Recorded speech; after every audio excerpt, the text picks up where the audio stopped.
100 বছর বাদে অক্ষয় তৃতীয়ায় শুভ যোগ।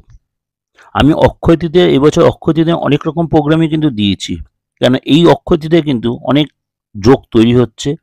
কোন কোন রাশির জন্য ভালো সেটাও আমি বলেছি, কিন্তু বলছি এই অক্ষয় তৃতীয়ার দিন কি কি উপাচার করলে কি রেজাল্ট পাবে সেটা নিয়ে আলোচনা। কেন এই অক্ষয় তৃতীয়াটা অনেকের কাছে শুভ যোগ বয়ে নিয়ে আসছে। কেন অক্ষয় তৃতীয়া খুব শুভ দিন, এই দিন অনেক শুভ কাজ করা হয়, মাঙ্গলিক কাজ হয়, বাড়িতে অনেক আনন্দ অনুষ্ঠান হয়, যাদের ব্যবসা আছে সেখানে পূজা হয়, এবং সবচেয়ে বড় কথা এদিন বিয়ের মতো মাঙ্গলিক কাজও হয়। কিন্তু তো এই 100 বছর বাদে অক্ষয় তৃতীয়ায় যে শুভ যোগ হয়েছে, আমার প্রোগ্রামগুলো সেখানে সুন্দর বুঝলেন কোন কোন শুভ যোগ। আচমকাই আপনার হাতে টাকা আসবে যদি এই কিছু উপাচার আপনারা করতে পারেন। কারণ বৈশাখ মাসের শুক্লপক্ষের তৃতীয়া তিথিতে অক্ষয় তৃতীয়া হয়। অক্ষয়ের অর্থ যার কোনো শেষ নেই, অন্যতম এটা শুভ তিথি। চলতি বছর অক্ষয় তৃতীয়া উৎসব পালিত হবে শুক্রবার 10ই মে, দেবী লক্ষ্মীর দিন। যে কোনো শুভারম্ভের জন্য শুভ দিন বলে মনে করা হিন্দু শাস্ত্রে। 100 বছর বাদে এই তিথিতে একাধিক শুভযোগ সৃষ্টি হবে, যার মধ্যে গজকেশরী যোগ, রবি যোগ সহ একাধিক শুভযোগ রয়েছে। এই দিন উপাচারগুলো কি কি করবেন প্রথমে ভালো করে শুনবেন। প্রথম উপাচার, এই দিনতে হলুদ বস্ত্র পরে বিষ্ণু পূজা করা উচিত। আপনার যদি ছেলে মেয়ে নির্বিশেষে হলুদ বস্ত্র পরে নেবেন, বিষ্ণুকে অর্থাৎ নারায়ণকে হলুদ ফুল দিয়ে, লক্ষ্মীকে গোলাপি ও সাদা ফুল নিবেদন করুন। এরপর ঘিয়ের প্রদীপ জ্বালিয়ে লক্ষ্মীনারায়ণের পুজো করুন, যথেষ্ট সেদিনকে ভালো ফল পাবেন।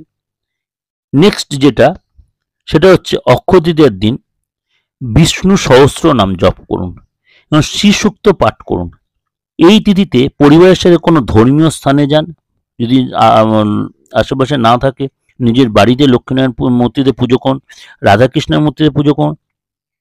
এই দিন নিজের মনের ইচ্ছা জানান।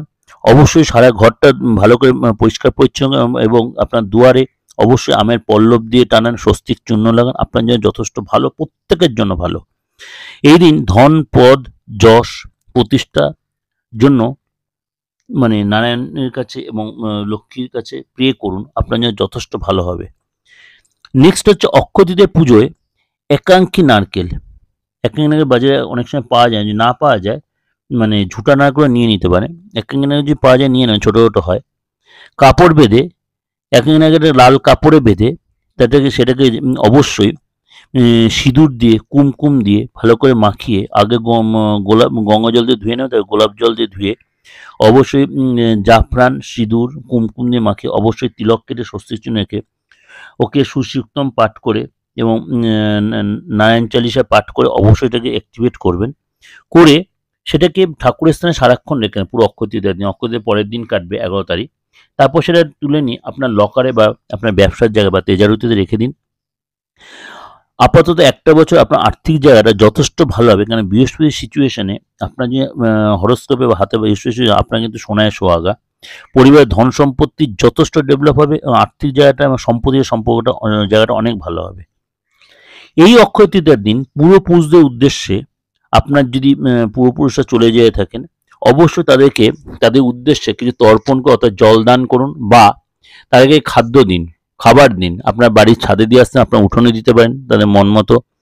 এই যে আশেপাশে যে আপনার কোনো জলাশয় বা পুষ্করিণী বা নদী থাকে, অবশ্যই স্নান করুন প্রবাহিত জলে, যেখানে জোয়ার বাড়ে সেখানে করতে হলে খুব ভালো হয়। এদিন পূর্বপুরুষদের আশীর্বাদ পাবেন। অবশ্যই এদিন আপনার যদি চোখে পিতৃদোষ বা মাতৃদোষ থেকে থাকে, পিতৃদোষ বা মাতৃদোষ থেকে থাকলে তাহলে কিন্তু আপনি এই সময়টা কিন্তু এই দিনটা কাজে লাগাতে পারেন, যথেষ্ট সাকসেস পাবেন। 5 নম্বর, এই দিন অবশ্যই সকালবেলা উঠেই ঘর দুয়ার পরিষ্কার করে নেবেন এবং অবশ্যই স্নানের জলে একটু সামান্য হলুদ আর কেশর মিশিয়ে স্নান করবেন এবং স্নান টান করে ধোয়া খাওয়া জামা কাপড়, ছেঁড়া ফাটা জামা কাপড় পরে, পুরোনো জামা কাপড় ছেঁড়া ফাটা পরবেন না। দরিদ্র অসহায়দের উদ্দেশ্যে কিছু দান করবেন, আপনার সাধ্যমতো করবেন এবং আপনার বাড়িতে পুজো হয় কিছু প্রসাদ তাদের উদ্দেশ্যও দেবেন। এই দিন কি অবশ্যই কুকুর, কাক, পাখিদের কিছু খাবার খাবেন, বিড়াল এদের কিছু খাবার, গরুকে কিছু খাবার খাওয়াবেন, খুব ভালো হবে। এই দিন আপনার মনের সবসময় পজিটিভ চিন্তা, কারোর প্রতি কোনো ঈর্ষা, হিংসা, কোনো ক্ষতি করার মানসিকতা রাখবেন না। এই দিন আপনি যদি মন থেকে কাউকে দান করেন সেটা অবশ্যই সাকসেস পাবেন।